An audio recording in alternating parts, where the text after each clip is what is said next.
investor, apa kabar nih? Udah lama ya kita tidak berjumpa.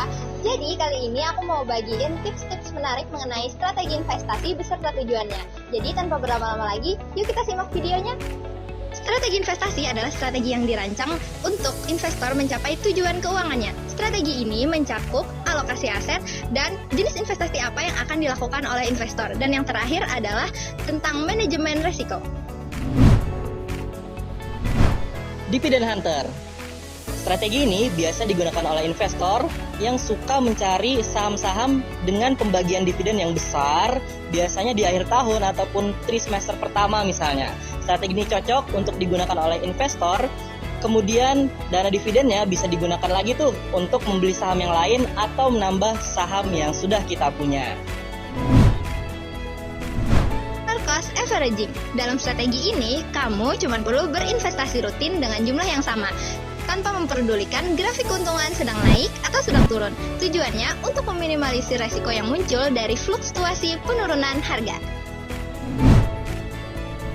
Strategi selanjutnya adalah buy on weakness dan sell on strength. Nah, teman-teman pasti sudah sering mendengar istilah ini. Buy on weakness biasa digunakan para trader yang suka mencari capital gain pada fluktuasi harga saham yang terjadi setiap hari, beli ketika harga sahamnya lagi murah, dan jual ketika harga sahamnya mulai naik. Tapi perhatikan juga teman-teman, perhatikan cut loss atau angka teman-teman untuk memutus kerugian saham ketika terjadi penurunan. Oke deh. Value cost averaging. Strategi ini cocok untuk kamu yang punya banyak waktu luang untuk memantau perkembangan harga aset.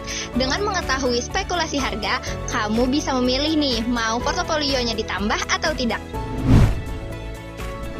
Strategi selanjutnya adalah strategi lump sum. Wah, strategi ini biasa digunakan oleh investor dengan modal yang sangat besar, hanya dalam satu kali melakukan pembelian terhadap salah satu saham.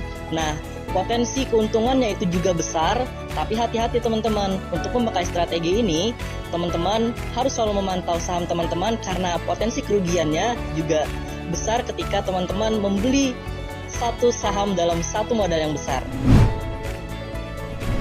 Strategi average down, di mana para investor bisa memakai strategi ini ketika saham sedang mengalami penurunan dan kemudian para investor membeli saham tersebut secara terus-menerus agar potensi keuntungannya bisa lebih besar di masa yang akan datang. Strategi ini cocok untuk diterapkan bukan hanya kepada saham, tapi juga cocok diterapkan di reksadana.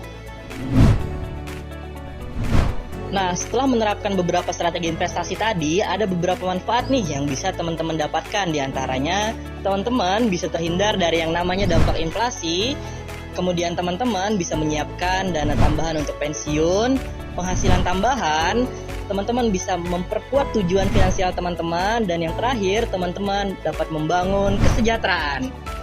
Nah, itu tadi beberapa strategi investasi dan manfaat yang bisa teman-teman dapatkan. Sekian, selamat berinvestasi teman-teman.